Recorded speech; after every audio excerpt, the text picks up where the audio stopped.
picks, as we do have the StarCraft maps removed. And we go into Battlefield of Eternity. That will be the map pick of L5. This may simply be 3 L5 map picks. We'll see if that ends up ringing true. They've been really prioritizing the secondary rotation of Malfurion and Muradin. So that's what I expect to see in most of the maps. We'll see if they raise up the Li Ming, though, going into this map where she's been so powerful. And this is going to be the toughest opponent L5 has faced in our second phase of Phase 1, if you will, the second split in Week 7 now, where they faced off against number 3 team Tempest. Let's jump into this draft. Insta-Muradin ban. I Whoa. like this already. I love this ban. And making a Vala ban coming out from L5. Perfect engage. I would call this engage in the draft. And taking Malfurion seems perfect. And now what is L5 going to do? They're asking a question already. They had this in plan. They know L5 was going to ban perfect 100%. Well, this is what I was talking about. You know, every single game we've seen the Muradin Malfurion on second rotation. And so they're going to take Li Ming with a Tyrael. It always means protection for Li Ming is the guaranteed result for what they've drafted so far. But if Tempest wants to force them into a dive comp, they already have the protection there for Tyrael. So I like this so far for L5. It's a good adaptation on the fly. Yes. For Tempest, just hitting them hard in their comfort picks. It's a nice response coming out from L5. Of course, Li Ming was very expected, but taking away, it feels like Tyrael taking away from Tempest. I think L5 gave the question back to Tempest. What are you going to do without Tyrael? Now we can build into something like Tyrael Li Ming with Greymane or even Sergeant Hammer, which Duck has been playing so much. And now Tempest without Li Ming, lockdown, may have to go back into the tank role again. Well, it's going to be Arthas that comes out here, which is, you know, was considered by many a soft counter to Tyrael. And we saw this used in the opening match in Busan for Season 3 of 2016 of Super League, and that was kind of when Miracle broke out, defeated Tempest there, and now Tempest themselves are using it against what could eventually morph into a Tempest-esque composition here with L5. So the Varian ban coming down, that is super unusual. Lucio, much more common ban, especially when you have the Malfurion on lock like this. Does this mean we're going to see a Tassadar Tracer coming in? I feel like that's a high chance, because why remove the Varian if you weren't looking for that? But they're just going to do this as textbook as it gets. Okay, I have Li Ming, I have Hammer, I have protection. Try to dive me if you want, but I have insane CC with ETC. I have Tyrael for Sanctification. They would have liked to have Arthas, but ETC is still a solid answer here for any sort of aggressive dive in. Already so many CCs on both team. L5 can just finish up with a Kharazim or a Rehgar, whichever they choose to. And Tempest, they need some. Arthas seems to be okay against it, but losing that Tyrael is big, especially against Li Ming and Sergeant Hammer having those pokes, and Tyrael having that spell armor. I think that could have added so much to Tempest's side instead of L5. Tempest needs a way to get in and get on top of these ranged heroes, Sergeant Hammer, Li Ming. If they don't draft into that now, they are going to lose the map objectives consistently, and they're going to have to look for something else. There's not a whole lot of options here with Tyrael already taken away from them. What possibly could they bring here? Some sort of melee? It's going to be the Anubarak. So it was going to be either Nazeeba or Artanis, I felt like. And Anubarak to counter out Li Ming. We saw some plays coming out with Anubarak, and Modern Life was the one with Anubarak. Of course, they didn't. I believe it was against MVP Black, and they did lose the game. But Modern Life seems pretty comfortable on that Anubarak. So there we go. 2 tanks, frontliners. Well, Sway has almost purely played Malfurion at this tournament. 17 games to his 5, which is his next most, which is Rehgar. Rehgar can help support the Tyrael and the ETC, but perhaps you don't even really want that extra healing on Tyrael. Perhaps you want him to sank and then die. So maybe this is a Kharazim situation here where they even 7-sided. They have 7-sided to stop an Anubarak who dives in, catch the Arthas, and also they have ETC to knock somebody into that really vulnerable position. So I personally like the Kharazim for the 7, but preference-wise, We have been seeing Swoy go down the Rhaegar path, but they will do Karazim. And only time will tell if they actually commit to the 7-sided, but I feel like it's a great answer to the composition that Tempest has put out here.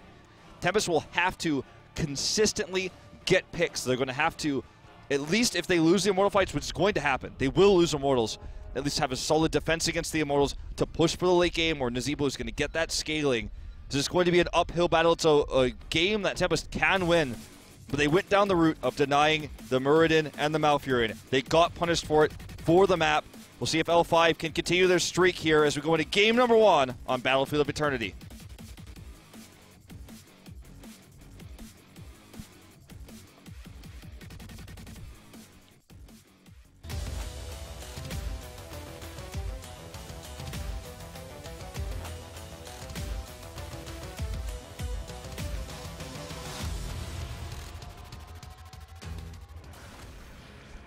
In blue, it is Team Tempest. Hide on Malfurion, Duck Duck on Nazeebo, Lockdown on Anub'arak, Sign on Arthas, and Modern Life bringing up the Tychus. In red, L5, SCSC on Sergeant Hammer, Nacho Jin on Li Ming, Zhengha on Tyrael, Noblesse on ETC, and Swoy on Karazim. For Modern Life, he has a large hero pool, but it's mostly melees, and this will be his 3rd career game on Tychus. He's currently 1-1. And the expected Lockdown is the one actually switching to the tank role for now, as they have double frontline warriors. This is something that career-wise we've seen so much from Lockdown, switching to Sonya specifically on Tempest in the summer season, where he was mainly a Falstad player, but because Falstad was so high priority and denied oftentimes even in the first banning phase, we saw him removed. So we saw the Sony come in for him many times instead, especially when Tommy was playing on the melee back in the day. But that's neither here nor there now. That was a long time ago, nearly a year ago now. And Hyde's going to rotate up here for the root. SC gets caught. This is a good rotation. You never expect a Malfurion rotate. Unfortunately, though, not able to lock him down long enough for Lockdown to come in and get the dive. If you get rooted and if you're into that zombie wall, maybe you will never find the way out. You'll be dead by the time. But not yet. Nazeebo is not yet so powerful. The Tempest would really want to draw the Immortal fights for a long time, as they also have the sustain coming out from Furion, the double tank. Yeah, the first Immortal phase will begin.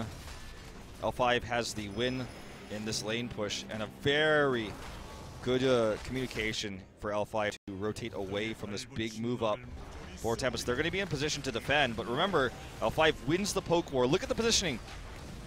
How could you even deal with SC right now? It's so difficult pre-10 to engage on him with this composition. Even if you drop a zombie wall, SC is just not going to care. They do try to push the engagement here.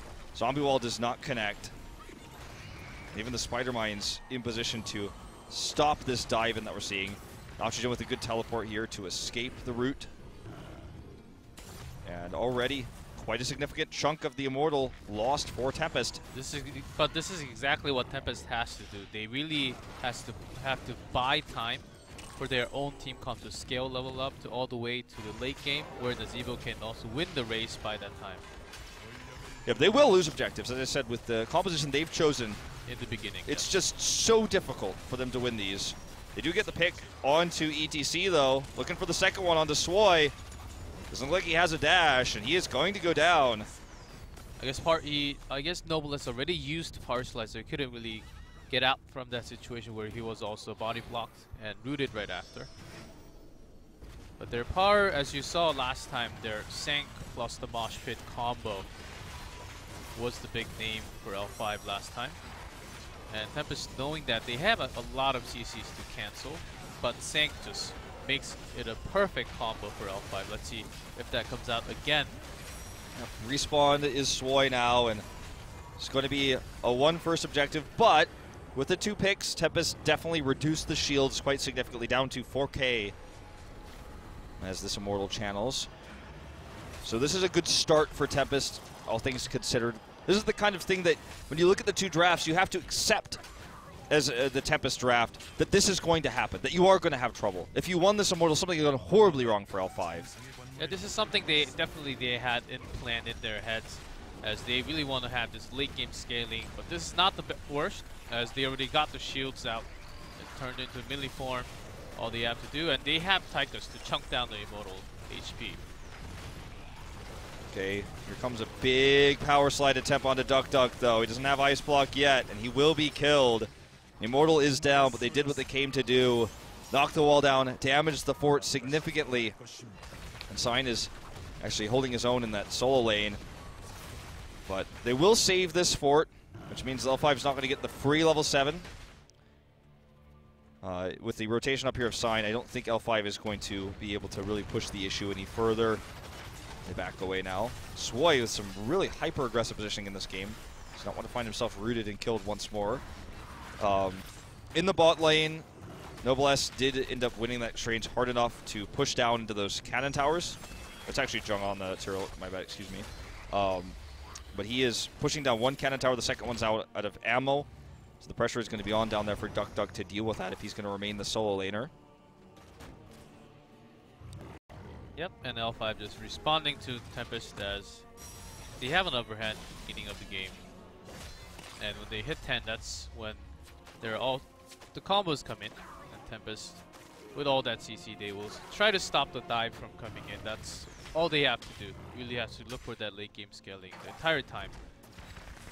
So L5 knowing that they want to take the lead from the beginning, but so far it's not working so perfectly. Getting some damage off Sign, great body blocks coming out, and there goes the first kill.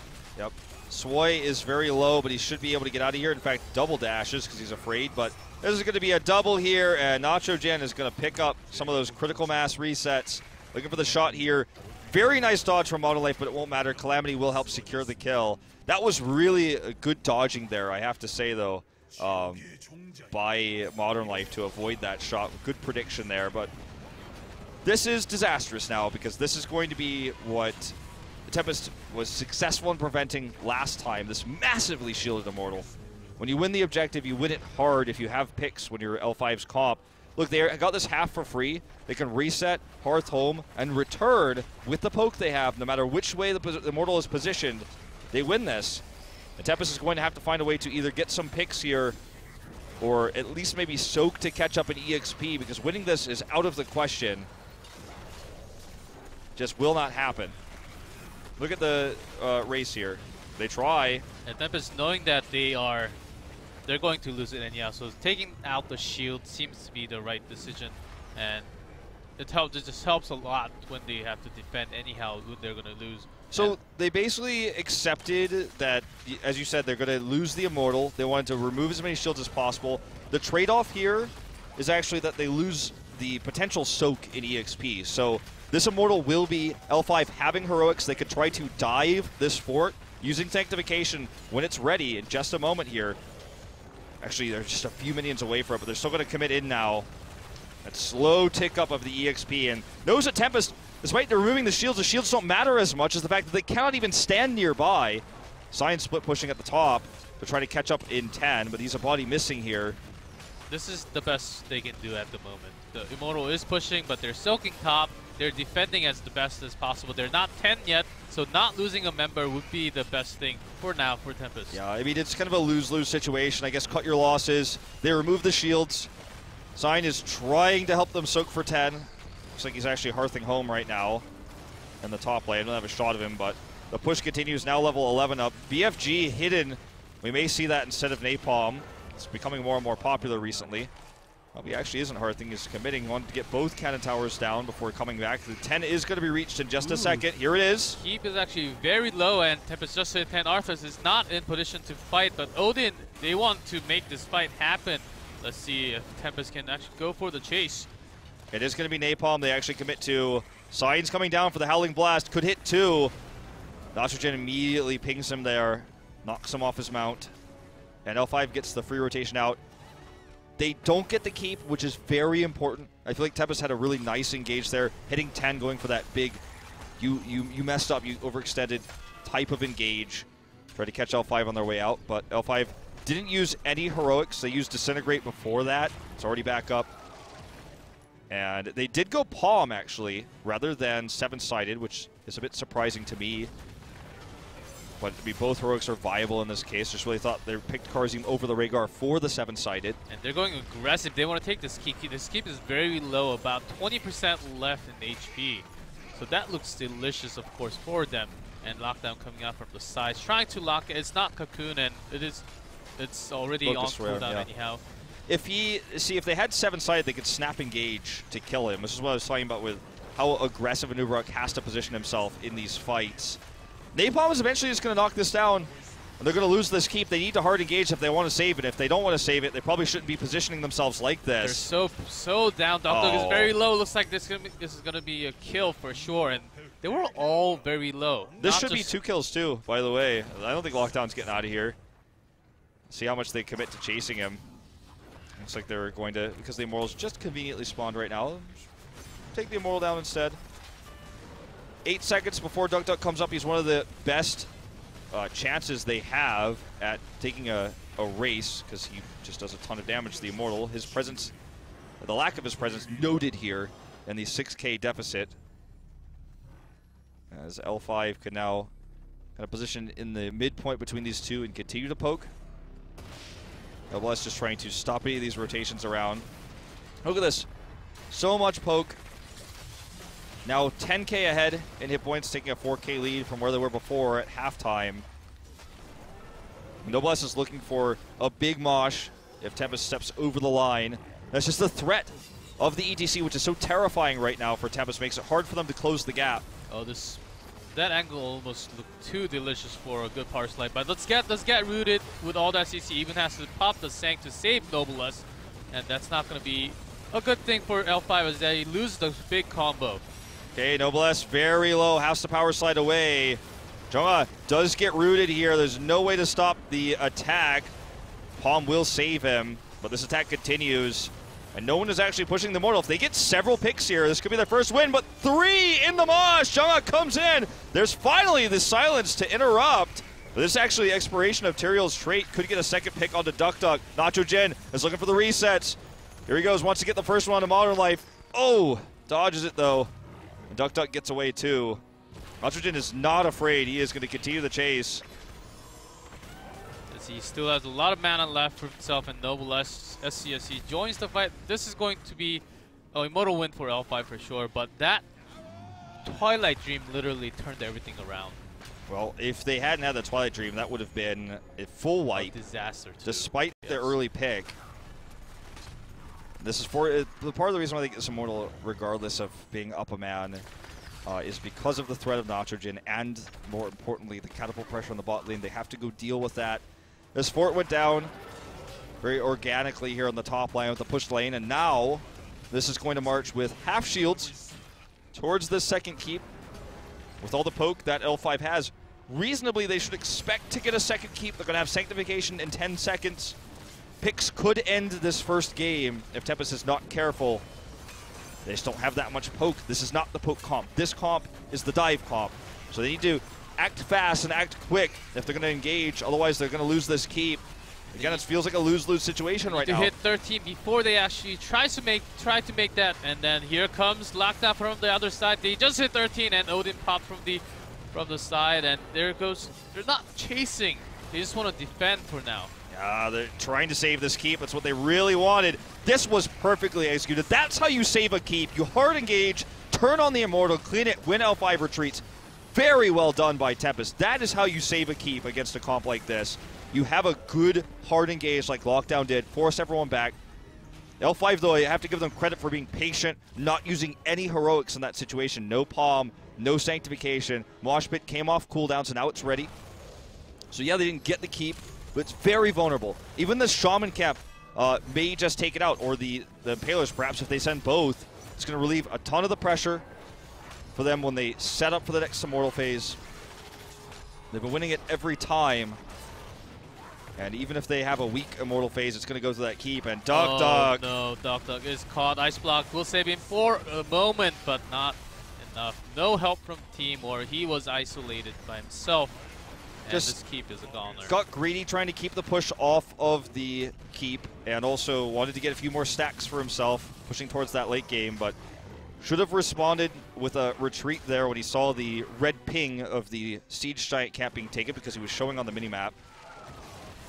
This is disastrous. Now L5 is at 16, the next Immortal phase is in 30. Catapult pressure here in the bot lane and top lanes now. I think it's going to be stacked to 2 in the bot. And they didn't even get both of the caps that are available. L5 is going to take this Impaler cap. I think they'll leave the Shaman cap, doesn't matter as much, but the lane pressure is immense, that's all I have to say.